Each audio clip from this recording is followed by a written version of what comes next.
Assalamualaikum warahmatullahi wabarakatuh.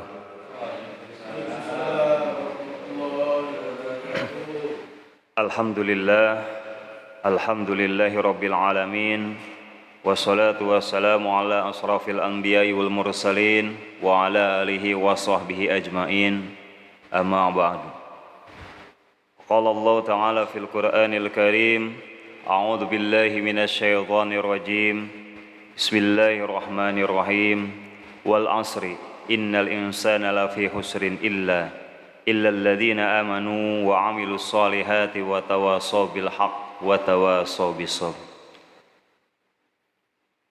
Alhamdulillah, alhamdulillahi rabbil alamin. Pertama-tama marilah kita panjatkan puji dan syukur kita kehadirat Allah Subhanahu wa taala yang masih sampai saat ini memberikan berbagai macam kenikmatan kepada kita semua, terutama nikmat iman dan Islam dan juga nikmat sehat, sehingga alhamdulillah di pagi yang sejuk ini kita masih bisa berkumpul bersilaturahmi di Masjid Al-Hijrah yang kita cintai setelah kita melaksanakan sholat subuh berjamaah. Kemudian salawat beserta salam semoga tetap tercurahkan kepada junjungan kita Nabi besar Muhammad sallallahu alaihi wasallam. Dan mudah-mudahan kita semua diakui oleh beliau sebagai umatnya Nabi besar Muhammad sallallahu alaihi wasallam dan berjumpa dengan beliau di surganya Allah Subhanahu wa taala. Amin ya Allah ya rabbal alamin. Untuk kesempatan di pagi hari ini, saya akan menyampaikan kultum kuliah 7 menit atau kulkas, kuliah ringkas. Ya, pada beberapa kesempatan yang lalu menceritakan tentang kisah Luqman Al-Hakim, mulai ketika beliau berada di pasar, kemudian juga ketika beliau beserta anaknya menuju ke sebuah tempat dan akhirnya menemukan takdir yang terbaik bagi beliau dan anaknya. Ada pesan atau wejangan dari Luqman Al-Hakim kepada anaknya, diantaranya yang beliau sampaikan kepada anaknya yang artinya seperti ini: wahai anakku, carilah rezeki yang halal supaya kamu tidak menjadi fakir.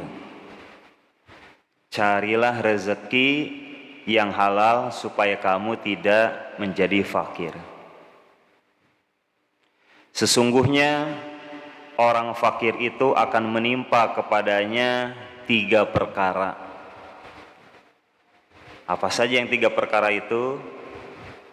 Yaitu tipis keyakinan imannya, lemah akalnya, yang kedua lemah akalnya sehingga mudah tertipu dan diperdaya oleh orang lain, dan yang ketiga hilang kemuliaan hatinya atau kepribadiannya. Itu yang disampaikan Luqman kepada anaknya. Kemudian apa itu yang disebut dengan fakir? Mungkin bapak-bapak dan ibu-ibu juga sudah tahu bahwa fakir itu termasuk salah satu mustahik zakat. Yang pertama, fakir adalah seseorang yang tidak memiliki usaha, tidak mempunyai harta benda, dan tidak mempunyai penghasilan, tidak mempunyai pekerjaan, dan tidak punya penghasilan. Itu yang disebut dengan fakir. Berbeda dengan miskin. Kalau miskin memiliki usaha, memiliki penghasilan tetapi tidak merasa tidak cukup. Ada kalanya kita sering menyebut fakir miskin. Padahal fakir dan miskin itu ada perbedaan. Ya Pak? Itu ya. Jadi carilah rezeki yang halal supaya kamu tidak menjadi fakir. Karena sesungguhnya orang fakir itu akan menimpa kepadanya 3 perkara. Yang pertama, tipis keyakinannya, imannya tipis.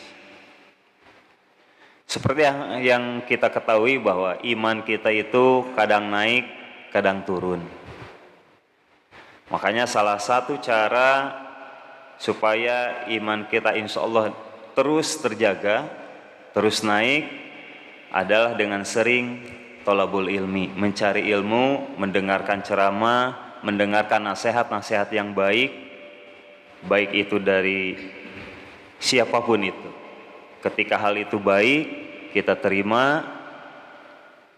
Kalaupun tidak sesuai dengan apa yang kita pikirkan, kita harus terima kalau itu sesuai dengan ajaran Islam, itu sesuai dengan ketentuan dari Allah Subhanahu wa taala. Yang kedua, tadi lemah akalnya. Lemah akalnya di sini kita akan mudah diumbang-ambing, pemikiran kita akan mudah goyah dengan adanya pemikiran atau masukan-masukan dari orang lain, walaupun itu kurang baik.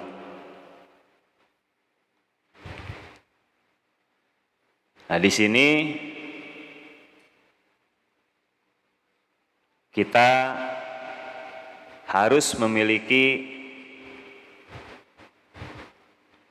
akal yang kuat, tidak lemah. Dengan akal yang kuat, kita bisa memiliki keteguhan dalam pendirian kita sesuai dengan apa syariat yang telah ditentukan oleh Allah. Yang ketiga, hilang kemuliaan hatinya. Kepribadiannya pun tidak sesuai dengan ajaran Islam. Adabnya, tingkah lakunya tidak mencerminkan orang Islam.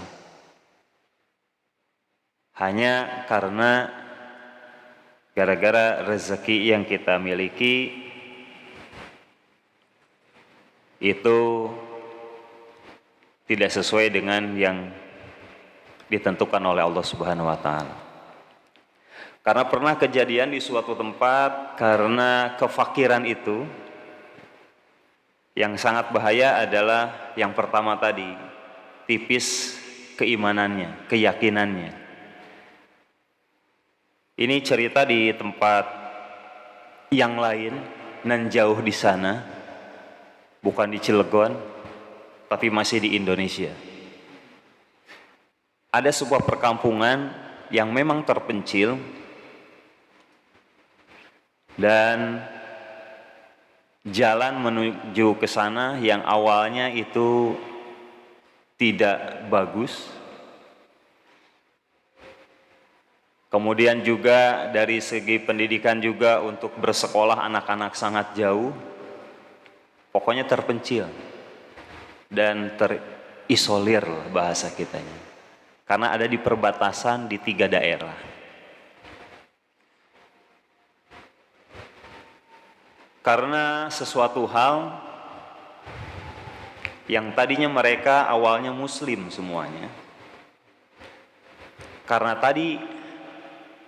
kefakiran mereka, rezeki yang mereka miliki sedikit, yang akhirnya merubah keyakinan mereka hanya dengan iming-iming rezeki yang sebetulnya cuma sedikit. Dikasih barang berupa makanan, setiap hari diberikan makanan oleh orang-orang di luar non-muslim, sehingga akhirnya lama-kelamaan kampung tersebut pun orang-orangnya berubah keimanannya.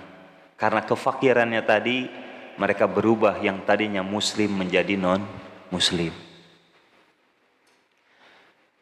Itulah suatu perkara yang memang terjadi di Indonesia karena kefakiran tersebut yang akhirnya merubah keyakinan mereka. Karena tipisnya iman tadi, merubah keyakinan mereka yang tadinya beriman kepada Allah, yang tadinya muslim menjadi non-muslim.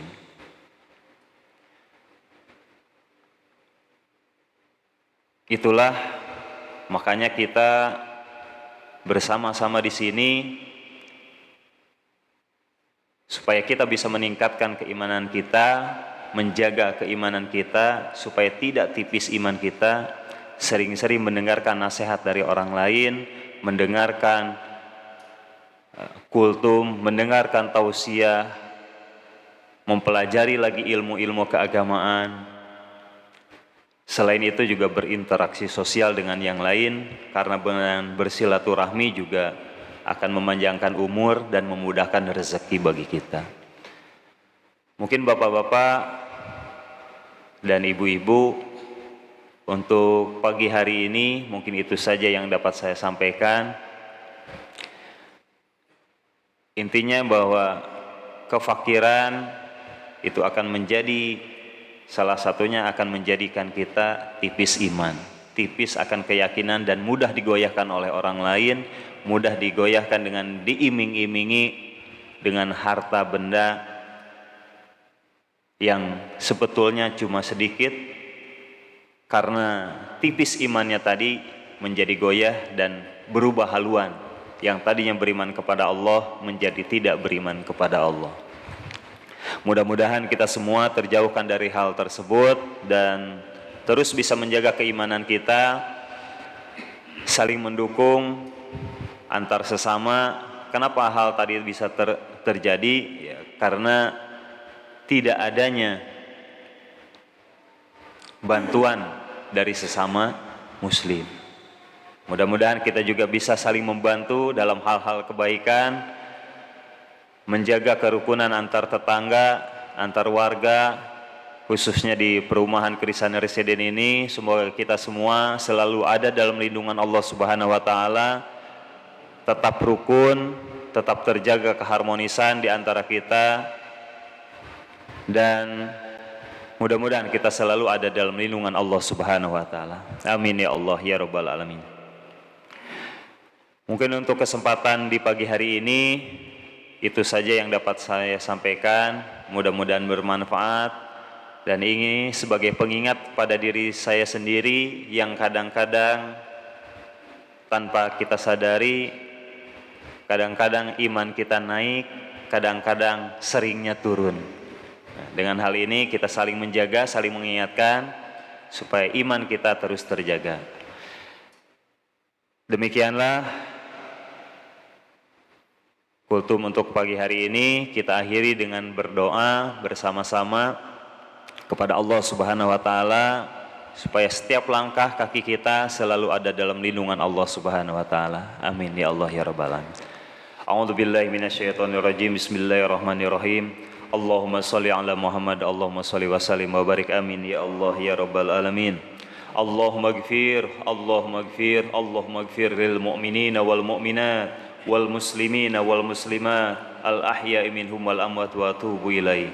Allahumma ighfir lana dunubana wa liwalidayna warhamhuma kama rabbawna shighara. Rabbi zidna ilman warzuqna fahma.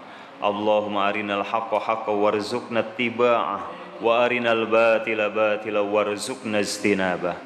Allahumma hdina syiratal mustaqim, Allahumma hdina syiratal mustaqim, Allahumma hdina syiratal mustaqim, syiratal ladzina an'amta alaihim ghairil maghdubi alaihim waladdallin. Rabbana atina fid dunya hasanah wa fil akhirati hasanah wa qina adzabannar. Subhanaka rabbika rabbil izzati amma yasifun. Wassalamun alal mursalin walhamdulillahi rabbil alamin. Mohon maaf apabila ada kata-kata yang kurang berkenan. Wabillahi taufik wal hidayah. Wassalamualaikum warahmatullahi wabarakatuh.